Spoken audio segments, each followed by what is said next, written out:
Bonjour à tous et bienvenue sur ma chaîne. Aujourd'hui, on va parler de Pokémon Go, mais plus précisément de Niantic, car Niantic a répondu à ses détracteurs par rapport au pass de raid, à distance, car comme vous le savez, Niantic a modifié ses conditions. Maintenant, vous êtes limité à 5 passes maximum de passes de raid à distance que vous pouvez utiliser et le prix par rapport à ces passes de raid a augmenté avec un seul pass de raid à distance à 195 Poképièces et 5 passes de raid à distance à 525 Poképièces. Pour le prix, on est d'accord en ce moment, de toute façon, tous les jeux augmentent, les jeux mobiles augmentent, les jeux consoles augmentent, tout a augmenté, donc on ne va pas leurrer Niantic pour ça, même si des fois on peut se poser des questions sur ces augmentations. En tout cas, certaines personnes de la communauté Pokémon Go n'étaient pas contents. Ils leur ont dit, ils ont fait une pétition, ça a duré pendant un petit moment, et Niantic a décidé de répondre. Niantic répond au mouvement Earth US Niantic de Pokémon Go. Nous ne prévoyons pas d'apporter de modifications. Les choses sont claires. Cela fait plus d'un mois que le hashtag EarthUSNiantic résonnait bruyamment sur les réseaux sociaux en raison de la nécessité pour les joueurs de Pokémon Go de protester contre les modifications apportées par Niantic aux passes et raids à distance dans le jeu. Plus d'un mois de bruit, mais plus d'un mois pendant lequel l'entreprise n'a pas voulu répondre jusqu'à aujourd'hui. Dans une interview accordée au .export, nous avons pu voir les premières déclarations de 2 travailleurs de Niantic concernant ce mouvement, les déjà populaires Michael Staranka, directeur du jeu, et John Fontanilla, producteur senior. Dans cet article, nous allons traduire la réponse qu'ils ont donnée à .export car cela ne laissera personne indifférent. Une interview a été faite lorsqu'ils ont demandé à Michael Staranka s'il pouvait commenter les opinions des joueurs et le hashtag, il a répondu ceci. Oui, nous avons tout noté bien sûr. Difficile d'ignorer cela, n'est-ce pas ? Je veux dire, je suis personnellement beaucoup tagué dans beaucoup de tweets, donc nous lisons tout et bien sûr nous voyons tout. C'est une de ces choses où nous ne voulons pas sortir et répondre à 2 appels comme ça, à moins que nous ayons quelque chose à montrer. Et pour notre part, pour le reste de l'année, nous pensons que les actes seront plus éloquents que les paroles. Nous avons travaillé très dur en tant qu'équipe de développement pour mettre en place un tas de nouvelles fonctionnalités que nous espérons que les joueurs apprécieront tout au long de cette année. Je dis ça personnellement parce que je suis à peu près sûr que j'avais l'habitude de faire plus de passes à distance que 99% de vos lecteurs. Vous le savez, ce fut une décision très très douloureuse, même pour moi. Mais quand je regarde la santé globale du jeu et le type de comportement que les passes à distance introduisaient dans le jeu, cela ne correspondait vraiment pas au type d'expérience que nous essayons de créer. Je peux honnêtement dire que même pour moi personnellement, c'était une façon malsaine de se connecter au jeu. Je me suis juste consacré à jeter de l'argent dans les Poképièces pour pouvoir faire tous les raids légendaires que je pouvais. Et que nous parlons de Pokémon légendaires censés être la quintessence de tous les Pokémon et de leur contenu. C'est quelque chose que les joueurs, moi y compris, font plus d'une douzaine de fois par jour, certaines personnes même plus de 100 fois par jour. C'est quelque chose que nous avons honnêtement laissé échapper pendant longtemps et nous devions nous mettre sur la bonne voie. Donc encore une fois, cette décision a été super difficile à prendre.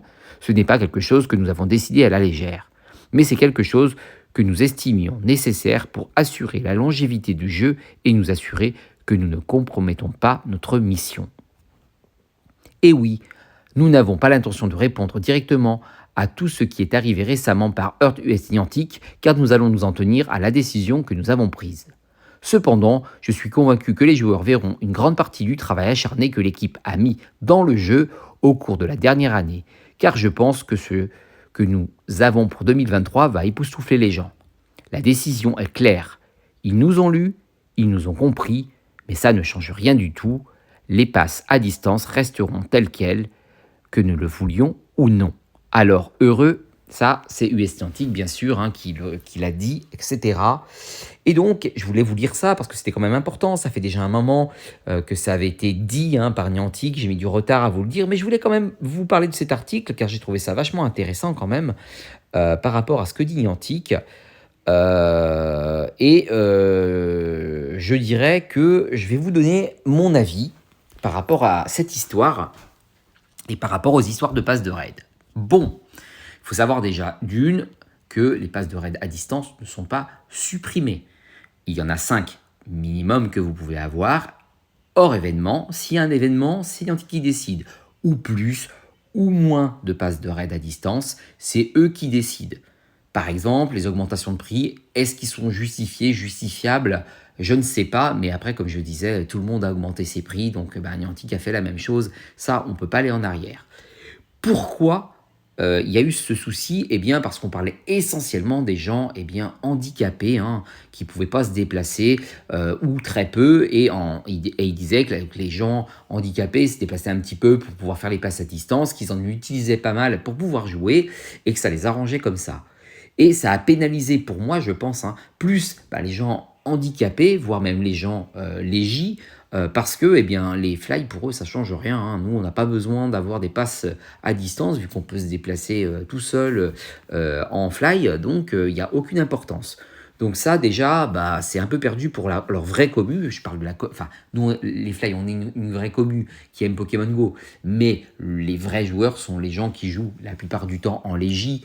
Enfin, du moins, c'est ce que reconnaît Niantic, hein. Les fly, on se fait normalement virer à coup de bannissement. Voilà, donc il faut quand même être honnête. Donc je pense que ça a pu se pénaliser. De plus, depuis cette histoire donc, de passe à distance limitée, ils ont barré les passes à distance pour certains raids. Et ce qui fait que quand vous avez des raids et que vous voulez aller jouer sur certains raids, vous ne pouvez pas. Vous êtes obligé d'être présent. Et si vous n'avez pas de pass premium, c'est-à-dire si vous n'êtes pas sur place en tant que légie, vous ne pouvez pas jouer. Ça veut dire que le pass de raid à distance est interdit. C'est ce qu'ils appellent des raids locales. Et ces raids locales, il faut être sur place. Vous ne pouvez pas jouer à distance. Et ça, moi, je trouve que c'est un vrai problème pour les gens qui ne peuvent pas se déplacer ou très peu. Et sur le coup, je pense que c'est un petit peu du gâchis d'avoir eu cette idée, parce qu'en fait, ça pénalise pas vraiment les gens qui fly, hein. Soyons honnêtes, hein, il faut pas voilà, faut pas comment on dit, se voiler la face, hein, c'est la vérité. Les fly, ça pose aucun problème, hein. Moi-même, je vous le dis, hein, les à distance, je m'en sers pratiquement pas, et quand j'en ai qu'on m'offrait, je me pousse un petit peu de la raid juste pour pouvoir jouer, me dire que comme ça, je l'utilise, mais autrement, je les utilise pas. Mais par exemple, les gens qui sont légers l'utilisent, moi, je l'ai vu même très souvent, et les gens peut-être qui sont handicapés l'utilisaient aussi. Alors, oui, c'est des handicapés, c'est pas une excuse, etc. Machin, parce que sûrement on entendra ça, hein, on me dira oui, mais enfin de toute façon, s'ils peuvent pas jouer, tant pis pour eux, ils ont pas qu'à jouer. Niantic a dit quand même que le jeu était fait pour qu'il y ait un équilibre total entre les joueurs. Handicapés, pas handicapés, vieux, jeunes, etc. L'équilibre là, il n'y est pas. Rien ne change qu'il y a quand même 5 passes à distance qui sont utilisables. Le seul problème, c'est que, bien sûr que ces passes à distance sont là, mais par exemple, pour tous les raids locales, et en ce moment, je peux vous jurer que événement sur événement sur événement qui passe, eh bien, les événements, c'est que des événements locaux pour la plupart de certains Pokémon qu'on ne peut pas attraper avec les passes à distance. Donc, on est obligé d'être présent.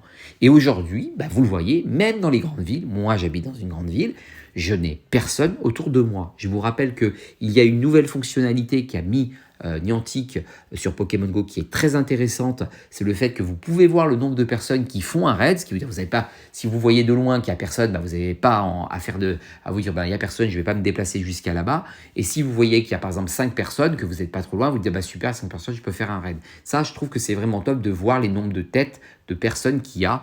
Et ça, c'est vraiment top de top. Ça, c'est quelque chose qu'ils ont eu raison de faire et ça aide beaucoup de joueurs. Mais pour le reste, je trouve quand même qu'ils auraient dû dire « Ok, on limite les passes de raid à distance à 5, ça, on est d'accord, mais pas mettre des raids locales à plein de blindes pour, surtout ces derniers temps, ils en ont fait quand même pas mal, qui empêchent certains joueurs de pouvoir jouer avec des passes à distance. » Enfin voilà, moi c'est tout ce que j'en dis. En plus, ils augmentent les prix du pass à distance, ils limitent le nombre de passes à distance, donc c'est pas très équitable tout ça. Après, c'est mon avis. Mais en tout cas, on sait que Niantic, rarement il change d'avis, hein. Quand il décide quelque chose, de toute façon, il le décide. Mais quand j'entends Michael Staranka qui dit « Oui, moi j'en utilisais plus que 99%, j'utilisais mes Poképièces. » Alors déjà, c'est le directeur, c'est celui qui fait le jeu, je pense qu'il payera que dalle. Et même s'il paye, ça sort d'une poche, ça rentre dans l'autre. Faut arrêter. Donc ça, pour moi, c'est un mensonge énorme. Il raconte ce qu'on a envie d'entendre, ce qui veut dire des mensonges. Donc ça, j'y crois pas trop. Pareil pour la pérennité du jeu. Il dit que c'est une longévité sur le jeu. Ça, c'est un avis tranché entre différentes personnes. Vous l'avez vu, hein, je vous ai montré les chiffres de Niantic actuellement sur Pokémon Go, on est bien d'accord. Ils gagnent de l'argent, hein, ça, il n'y a pas de souci. Mais par exemple, euh, ils en ont perdu beaucoup parce que les gens se sont plaints par rapport à ces passes de raid à distance, par rapport aussi aux augmentations de prix, par rapport que en ce moment, tous les événements à 30-35 euros, l'événement, hein, parce que tout souvent c'est 25 hors taxe, donc on arrive vite à 28 euros, le minimum c'est 20 euros. En ce moment, quand même, on paye beaucoup, beaucoup et cher pour un jeu mobile. Après, c'est mon avis, mais voilà, c'est des grosses dépenses, etc. Il faut savoir quand même qu'il n'y a pas que des gens qui se baladent avec des cartes bleues, il y a des gens qui ont moins de moyens. Enfin bon. Après, je sais, tous les jeux sont payants sur mobile, le free-to-play, ça existe pratiquement plus, où vous jouez, mais si vous achetez pas quelque chose, vous n'en sortez pas. Sauf un seul jeu, je crois que Genshin Impact, c'est un jeu donc mobile et que vous avez même sur console maintenant, sur PC, qui est un jeu un petit peu libre où vous n'êtes pas obligé d'acheter pour pouvoir évoluer. Mais quand même, il y a un petit peu de boutique pour payer. Donc, pour cette décision en tout cas, vous me direz ce que vous en pensez. Moi, je vous donne juste mon ressenti. Aujourd'hui, ce qu'ils ont fait, ils ont plus pénalisé des gens légers, des gens en position de handicap que des fly en fait qui eux vont continuer à jouer de toute façon et ça ne change absolument rien pour nous, sauf les prix qui ont augmenté sur les passes de raid à distance. Mais moi personnellement j'en prends jamais, je prends toujours des passes premium, donc je vois pas trop la différence. En tout cas, voilà, je voulais absolument vous faire cette vidéo. Pour moi, c'était assez important quand même d'en parler pour vous donner ce qu'avait dit le patron, le directeur du jeu, enfin qui s'occupe du jeu, mon avis, mon ressenti. Mais c'est vrai que la liberté de ce jeu et l'équilibre de ce jeu a bien changé. Et je pense qu'il y a beaucoup moins de liberté qu'avant. Et même les légis s'en plaignent en disant qu'il y a plein de choses qui ont été modifiées, changées, etc. Mais ça, bon, c'est encore un autre sujet, on est d'accord. Mais bon, je suis pas sûr que Niantic est très équilibré là-dessus. Il perd de l'argent en ce moment parce que justement les gens achètent moins, consomment moins. Et puis depuis aussi qu'il y a eu des bannissements, les fly quand même consommaient aussi. Alors je n'ai pas dit que les légis ne consommaient pas, mais les fly consomment beaucoup plus parce qu'ils achètent tous les trucs qui se passent à l'étranger, etc. Là, il y a le GoFest. Les GoFest qui vont se faire au mois d'août, que ce soit à Londres, à Osaka ou aux États-Unis, à New York, ils ont été pris d'assaut. Osaka s'est épuisé. Je pense que New York, Londres, les fly ont acheté, etc. Ce que ne fera pas un légie. Un légie ne va pas se déplacer exprès à New York ou je parle pour quelqu'un qui vit en France, hein. Il ne va pas se déplacer exprès à New York, exprès à Londres ou exprès au Japon. Ou alors il va partir en vacances et il va le faire parce qu'il sait qu'il part en vacances. Mais autrement, il y aura très peu de personnes qui vont le faire vu le prix. On préfère payer 25 euros, c'est tout, et se dire, et puis après je peux flyer pour aller jouer. Et vous n'allez pas prendre un billet d'avion, l'hôtel, etc. qui va vous coûter 2 bras et demi pour juste un jeu, pour juste jouer un jour. Donc voilà, c'est mon avis, bien entendu. Mais je le ressens comme ça. En tout cas, voilà, je vous ai fait cette vidéo. Pour moi, c'était important d'en parler. Donc, pensez à vous abonner à ma chaîne si ce n'est pas fait. Pensez à liker cette vidéo, hein, bien entendu. Je vous rappelle que je fais toujours, je joue toujours sur Twitch. En ce moment, je joue à Jedi Jet Survivor que j'avais joué. J'ai livé et ça ne s'est pas enregistré sur Twitch. Je ne sais pas pourquoi, mais j'avais donc commencé le jeu.